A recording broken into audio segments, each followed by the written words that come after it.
G'day guys, today when I started my stream to wake up a bit, we did a survey for DBD which you could find in the messages bit at the bottom. Anyone and everyone had access to this. Now I thought it would only take like 10 minutes. I was incorrect. What proceeded was 47 minutes of my life being taken up filling out this survey. Bruh. It was one of those, surely it can't go on anymore, and then it would be a news section and just kept going and going. Now I'm going to keep this whole video civil because I genuinely want good to come from it, and that includes the comments with you guys. So please keep it civil just so we can open up the eyes of behaviour. Back to the survey. Most of it was pretty boring generic stuff, but there was this one question that really piqued my interest. It asked if I had taken an extended break from this game for whatever reason and then came back. Now I actually have taken an extended break from this game, and in fact I'm currently on one. I don't play this game at all off stream in any capacity anymore. I used to play this game with my friend every single night on Survivor, but I haven't since about January. The question then proceeds if you answer yes to having taken an extended break, is asking why you've taken the extended break, because obviously if you've stopped playing the game, behaviour want to know so they can stop it from happening in the future. Now on screen you'll see a list of all the possible reasons that you could choose that behaviour believe you might have taken a break for. I'm going to let you read through them.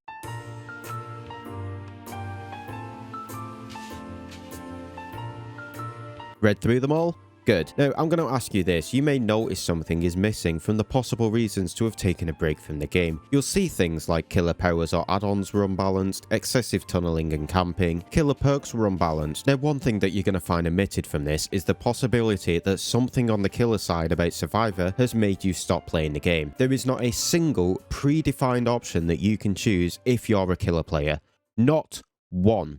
Oh no. This is exceptionally important because this shows either behaviour cannot comprehend that the killer gameplay could be unenjoyable for any reason, or they don't care if it's unenjoyable, and more importantly, if you stop playing the game as a killer player is a direct result of the experience not being enjoyable. Because if they did care, there would be an option that you could at least choose for why you stop playing as the killer player. So what I want you guys to do in the comments is if you've stopped playing this game or the killer role for whatever reason, post it below. Now the main reason that I noticed this, because the reasons that I stopped playing this game off stream are a direct result of Survivor changes. I'll give you some examples. Has behaviour completely reworked your favourite killer power with zero regard to either its strength or maintaining what made that killer enjoyable to you, like what they have done to the two characters I really loved, of Sadako and Skull Merchant. I don't even want to learn killers anymore because at any moment they can be completely uprooted and changed on a dime, wasting all that time you spent learning them. I adore Dracula and his gameplay, but for this reason I've not put any meaningful time into really getting good with his gameplay because I'm scared they're just going to completely change him. Sadako and Skull Merchant, the two killers that I've put the most time into learning collectively, have gone through about 13 different versions between them. I know they're both in some of the worst states they've ever been in, with Skull Merchant getting another rework just around the corner.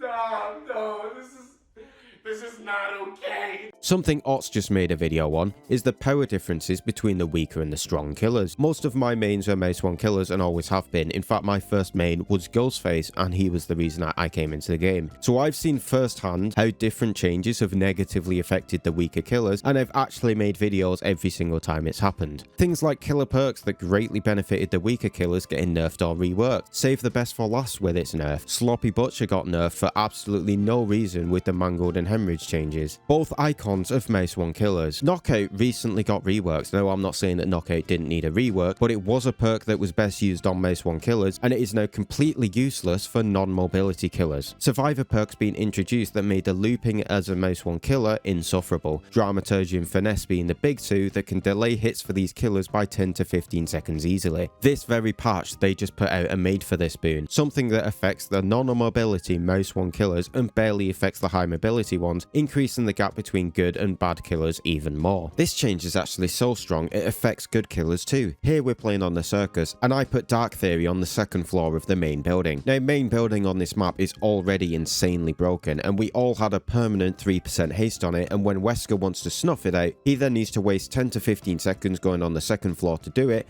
and then I would just relight it immediately after. This ace ran Wesker for most of the match because of this boon. It's insanely broken. Genuine aggression has been nerfed across the board and is now out all full-on killers who can't pressure the map, gens, and get consistent downs easily to activate these perks. The one exception is Dead Man Switch, and they didn't even mean to do that. They were trying to actually nerf the perk, but ended up actually buffing it for most one killers. The influx of anti-tunnel perks without actually addressing why killers, particularly the weaker ones, tunneled in the first place. You are literally spoiled for choice as a survivor on insanely strong anti-tunnel perk. Off the record, Decisive Strike, Shoulder the Burden. Babysitter just got another insane buff despite being one of the most slept on perks in the game. Dead Hard, after 8 years, is still hard meta. Duty of Care recently just got added, which makes body blocking versus most one killers disgustingly overpowered because you make so much distance, you literally lose chase. A mechanic that most killers hate playing into now just got an insane buff. These are just some examples of many situations that are incredibly frustrating to deal with as the killer. You want to know something even crazier? All the gameplay in the background of showcasing these different examples I gave are since yesterday's patch, so that's my stream today and the 2 or so matches I played at the end of my stream yesterday when the patch dropped. These situations are not a rare occurrence, they happen all the time, and it's why I was able to get so much footage in a single session of Dead by Daylight.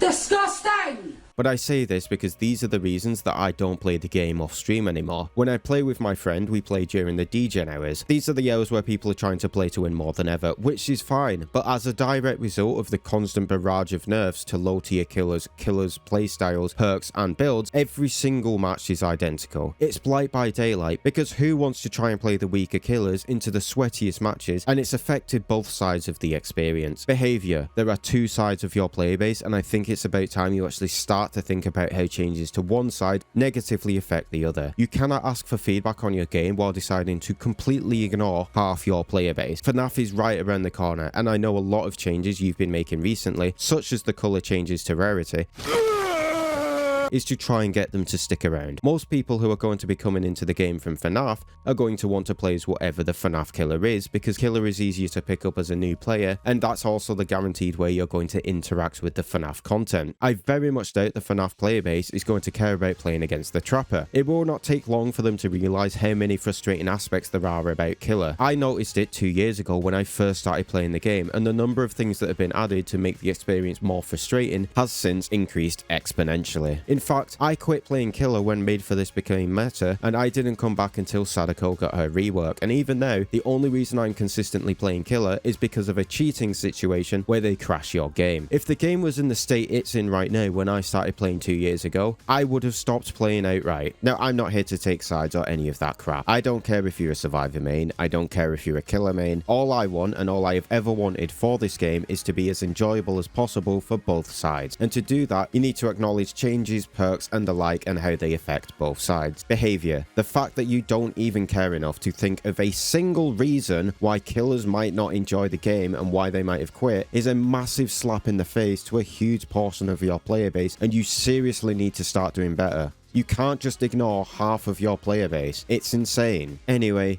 that's all from me, gamers. I'll catch you guys in the next one. Bye for now.